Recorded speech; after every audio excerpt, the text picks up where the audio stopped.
States nightmare, the war that begins in 1914 with the march of expectant armies, that soon envelops whole peoples in a tide of ruin. A pitiful few will find refuge from the nightmare in an old and distant dream. The dream is America, peaceful and promising. Nearly 500,000 will escape from ravaged Europe to sanctuary in the United States. They are the last driven wave of immigration, which totals 13 million since the turn of the century. In the great melting pot, old bonds and sympathies are reduced to a general revulsion toward Europe and its war.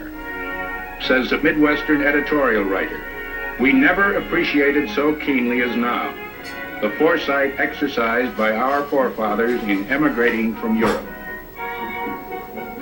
Neutral America, young, energetic, preoccupied, still hoping to be free of Europe's entanglements, but determined to exercise its growing power against any enemies close to home.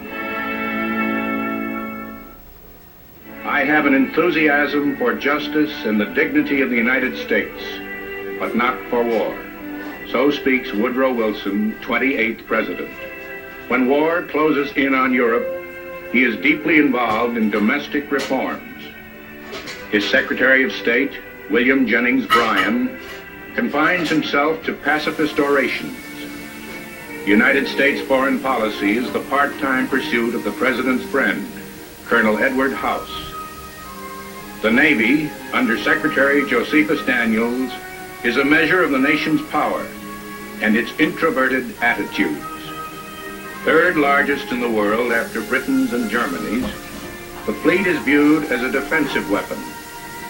A bristling hedge about the hemisphere marked Europe, keep out. American power travels an American highway, the Panama Canal, newly opened on the eve of Europe's war.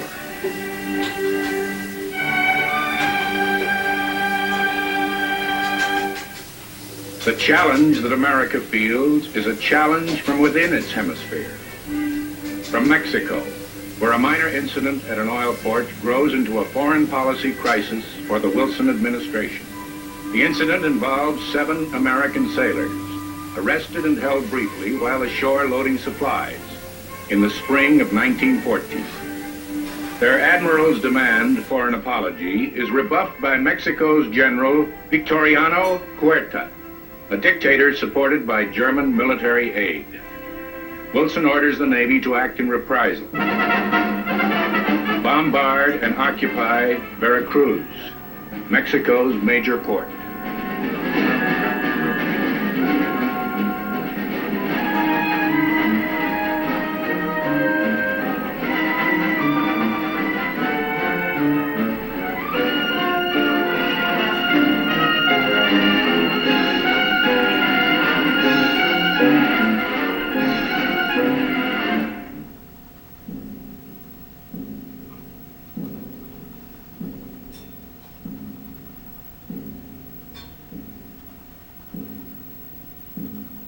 American officials take note of the extent of German involvement here, even to German language signs in public buildings. There are 19 American dead, 126 Mexicans. At this price, the American dignity that Wilson values has been redeemed.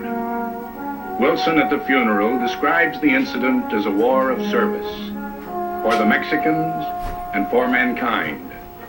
But many Americans are left with the taunting image of Mexico defying the USA. And some are disturbed by the idea that Germany has an interest in the issue. Mexico is served when dictator Huerta, his prestige shaken, flees the country aboard a German ship. What Wilson has called a government of butchers gives way to the presidency of Venustiano Carranza. To Wilson, Carranza seems mild, democratic, not likely to rock the boat. The United States can get back to domestic business that soon begins to boom with orders from a Europe now at war. America, already first in steel, in iron, in oil, America will continue to grow as an industrial power while Europe sinks toward exhaustion.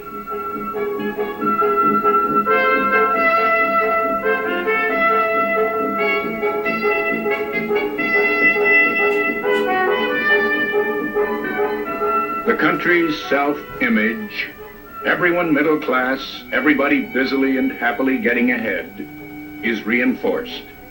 Painted by a Boston editorial writer, it ignores blights like child labor. In New England and the South, children work at the age of 8. At all ages, the 10-hour day is common, and the work week is often 6 days.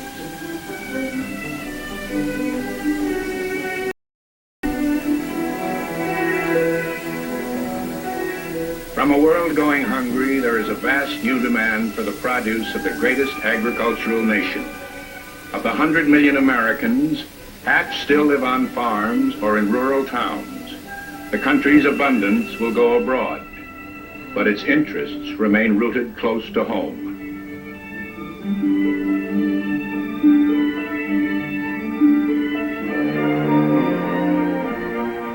Private fortunes built on American abundance are Wilson's prime concern. His targets, the entrenched interests, the trusts, and the men who control them.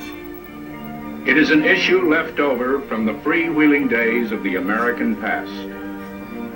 Big Steel, built up by men like Charles Schwab, whose companies now help fill the Allied arsenals.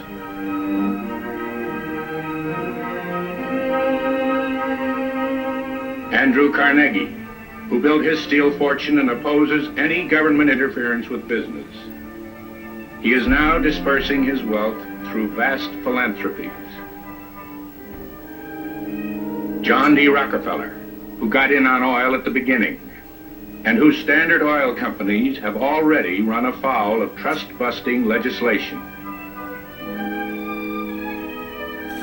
J.P. Morgan, Jr., heir to the great banking interests, and now financial agent in this country for the Allied governments.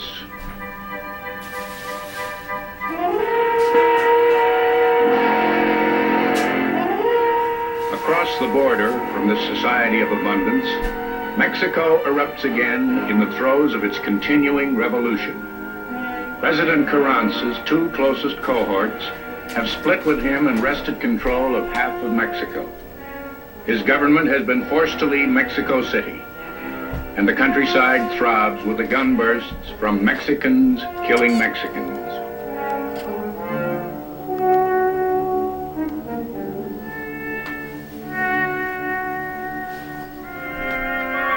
Heading across the United States toward Mexico is more trouble. Ousted President Huerta is returned by the Germans, who hope again to embroil America in Mexico and keep her out of the European war. The government in Washington orders Huerta stopped. At Newman, New Mexico, newspapermen await the clash which occurs when a State Department agent, supported by an Army detachment, takes Huerta into custody and prohibits him from crossing the border. The German threat, however, does not end here.